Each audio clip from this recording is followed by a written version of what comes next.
देश के जो सुरक्षा से संबंधित जो 3-4 जो मेजर इंडस्ट्रीज़ हैं, स्पेस है, न्यूक्लियर है और डिफेंस है।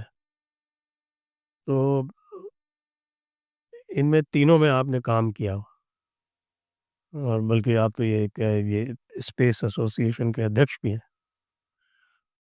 तो जो स्पेस का जो इकोसिस्टम है और जो डिफेंस का इकोसिस्टम है, इसमें आप कोई फ़र्क देखते हैं? और यू थिंक कि डिफेंस इकोसिस्टम में कुछ और बेहतरी करने की आवश्यकता है? क्योंकि space ecosystem it is generally believed कि is the norm, is the gold standard.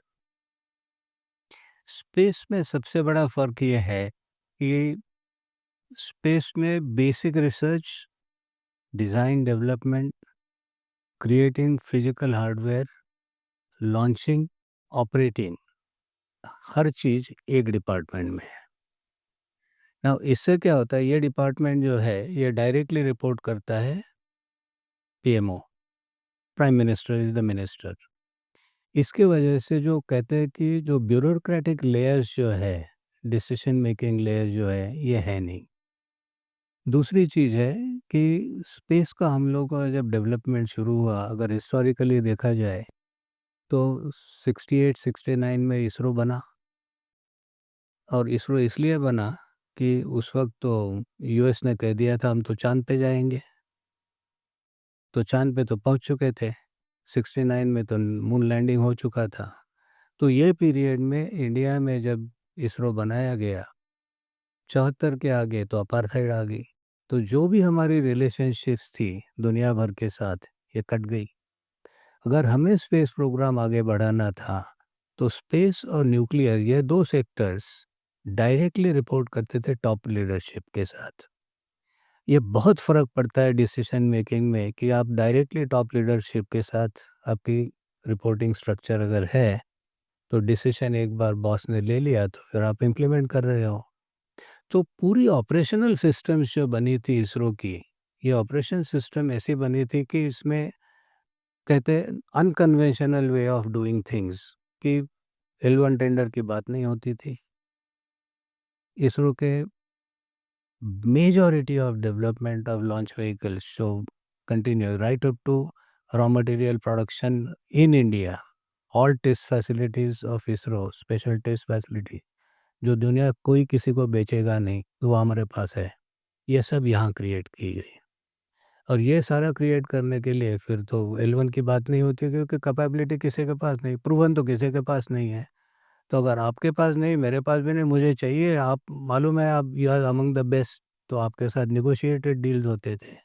तो नेगोशिएटेड डील्स के या कॉस्ट प्लस बेसिस के ऊपर जो पहले 20-25 साल काम हुआ, उसमें बहुत सारी चीज़ हुई कि मुझे पता है कि थोड़ा ट्रांसपेरेंसी अगर है तो दुनिया भर की कॉस्ट हमने देखी नहीं, क्योंकि दुनिया भर की कॉस्ट अगर देखते तो शायद हमारे स्पेस लॉन्चेस भी बिलियंस ऑफ डॉलर्स में बनते।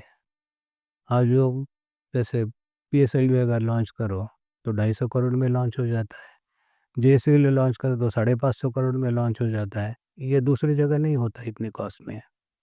तो ये कैपेबिलिटी जो बनी, ये एक ऑर्गेनाइजेशनल ऑपरेशनल स्ट्रक्चर जो बहुत बड़ी कंट्रीब्यूशन थी ब्यूरोक्रेसी की। TN Seshan used to be the person in space research, और उन्होंने बहुत सारी एनेबलिंग प्रोविजंस बना के रखी थी इसरो के लिए। जैसे कि अगर आपको 2-4 रॉकेट मोटर बनानी है साल भर में, तो कोई एसेट लगाएगा नहीं, क्योंकि एसेट तो सर्विसिंग नहीं कर पाओगे, उसका डिप्रिसिएशन इंटरेस्ट। तो गवर्नमेंट फंड करती थी डिफरेंशियल प्राइसिंग एंड बाइंग, कि आपसे और मुझसे अगर सरकार खरीद रही तो अलग अलग कीमत में खरीदने की उनकी तैयारी थी।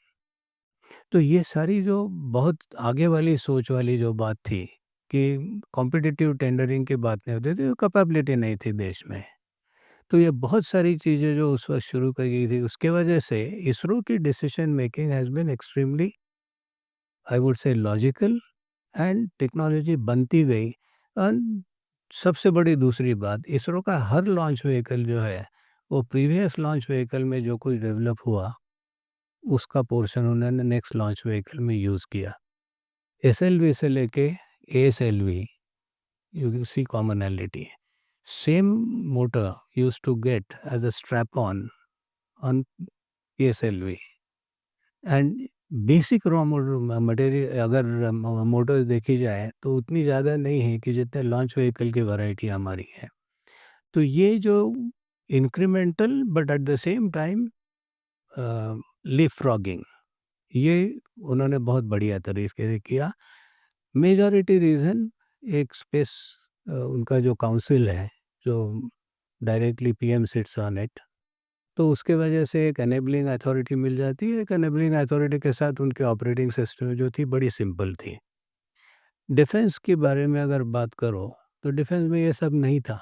अपनी अपनी मिनिस्ट्री है, अपनी अपनी डिपार्टमेंट्स है, मल्टीपल सेक्रेटरीज है, स्पेस में एक सेक्रेटरी है।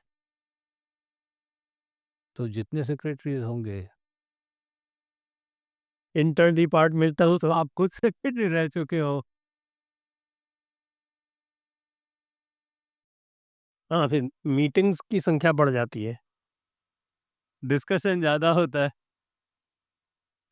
ग्राउंड रिजल्ट मोर मीटिंग्स लेस डिसीजन। वक्त ज़्यादा लगता है।